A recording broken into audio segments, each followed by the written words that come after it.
The sun hung low over the arid plains, casting long shadows over the dirt path leading into the small frontier town of Echelon. The town was quiet, its wooden buildings creaking in the light breeze, their weather facades telling tales of the rough lives that had passed through. A lone figure on horseback approached the town, kicking up dust as he rode. He was tall, with a rugged face marked by years of hard work and a life spent on the edge of the frontier. His name was Luke Carter, a cowboy, a drifter, a man of few words but many scars.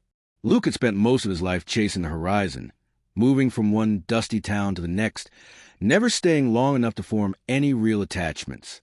But today, something had drawn him to Echelon. Maybe it was a promise of work, maybe the rumors of a new horse trader in town, but something in the air told him this stop would be different.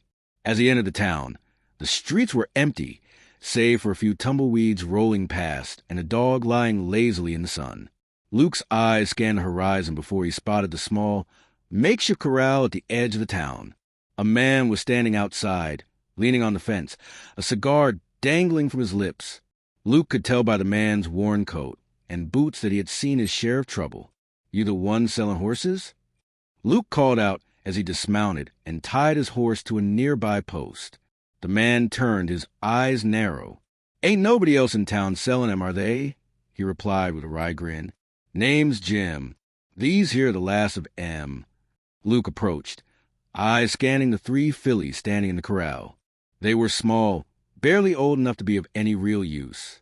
One was a pale chestnut with a white patch on her forehead, another a light brown with a sleek coat, and the third, a fragile, sickly-looking thing, had a dark, matted coat and eyes that seemed a little too large for her face. "What's the price?" Luke asked, his voice low and measured.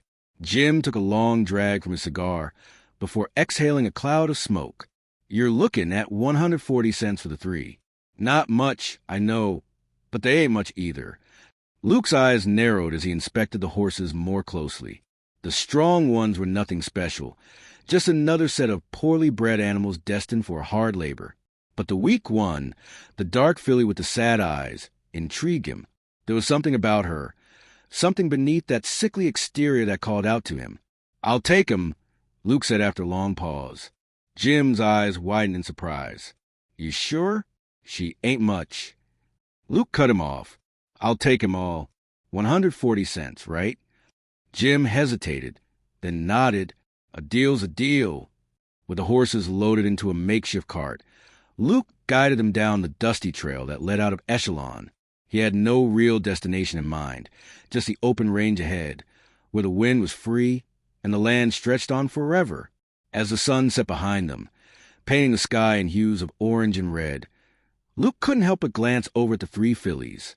The healthy ones were pulling the cart with some effort, but it was the dark filly, the one with the sad eyes, who kept lagging behind. She was weak, struggling to keep up. That night, camp was set near a small creek. Luke unsaddled his horse and gathered firewood, setting the scene for a quiet evening under the stars. As he sat down to eat, his gaze lingered on the filly, who was curled up under a small tree. Her eyes met his, and for a moment he saw something in them, a quiet desperation, but also a flicker of hope. "Hey there," he said softly, approaching her with caution. "You a tough one, aren't you?" The filly barely responded, but there was a glimmer of recognition in her eyes. She was scared, but not without spirit. As the days passed, Luke rode on, giving the horses a chance to rest each evening. He treated them well, providing fresh water and food, but he kept a special eye on the dark filly. She was still weak, but something about her intrigued him. Every time he looked at her, he couldn't shake the feeling that she wasn't just another useless horse. There was a depth to her that the others lacked. By the time they reached the next town, Luke had grown attached to the filly. He had decided to name her Scarlet, after the fiery red of her coat, though the name seemed a little too grand for such a fragile thing. But he didn't mind. He saw potential in her, even if the others didn't. It was in the town of Tall Pines where everything changed. Luke had stopped at the local saloon for a drink, his mind preoccupied with thoughts of Scarlet and the road ahead. He was leaning against the bar, nursing a whiskey, when a woman walked in. She was dressed in a simple dress, her hair neatly pinned up. Her eyes were the color of the prairie sky, and her skin was a shade of sun-kissed earth. But it was a sadness in her eyes that caught Luke's attention. She was a woman who had seen too much, who carried the weight of the world on her shoulders. Her gaze met across the room, and for a moment, time seemed to slow. She was beautiful in a way that wasn't obvious, her grace coming from something deeper, more authentic. Her name, he learned, was Evelyn. "Mind if I sit?" she asked, her voice soft but steady. "Not at all," Luke replied, motioning to the chair across from him. As she sat down, their conversation began a small talk, but it quickly became clear that there was a connection between them. Evelyn spoke of her life in the town, her struggles with loneliness, and the pain of having been left behind by a world that didn't care. Luke listened, feeling the weight of her words, and in that moment, he realized something.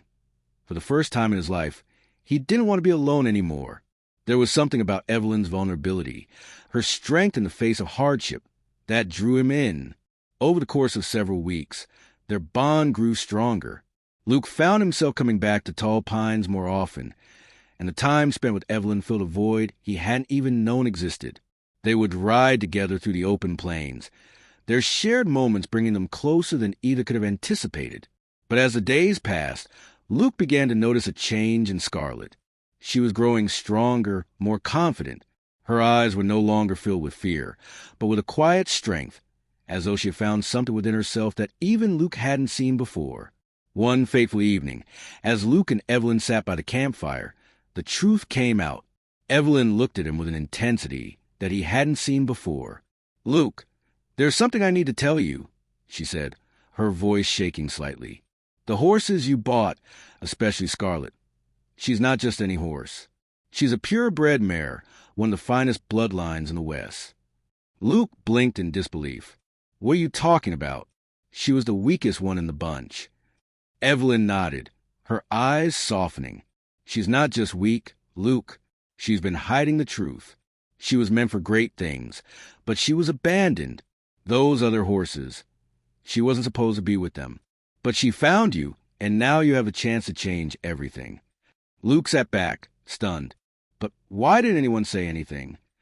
"Because she was supposed to be kept away from people like us. She was meant to be sold to someone with power, someone who could breed her for the future of ranching and racing. But she was abandoned in that corral, and now she's yours. She's been waiting for you." The realization hit Luke like a thunderclap. Scarlett, the filly he had thought of as just another weak animal, was a key to something far bigger than he had ever imagined. She wasn't just a horse. She was the future of his ranch, the key to a new life, and the reason for him to stay in one place for once. Evelyn's voice interrupted his thoughts. "And Luke, I've never met a man who could care for something so broken, something so forgotten. You gave her a chance when no one else would." Luke looked at Scarlett, who was grazing peacefully nearby. His heart swelled with emotion. "I didn't know," he whispered. "I didn't know what she was. But I knew she deserved more than just being left to die. And now we both have a chance." Evelyn smiled, her eyes filled with tears. "You gave her a future, Luke, and maybe, just maybe, you gave yourself one too." Luke stood up and walked over to Scarlett, reaching out to touch her mane. As the sun dipped below the horizon, he knew that his life had just changed forever, not because of the riches Scarlett could bring, but because of the love and care that had blossomed between them all. He had paid 140 cents for 3 useless fillies, but he had found so much more than he could have ever imagined.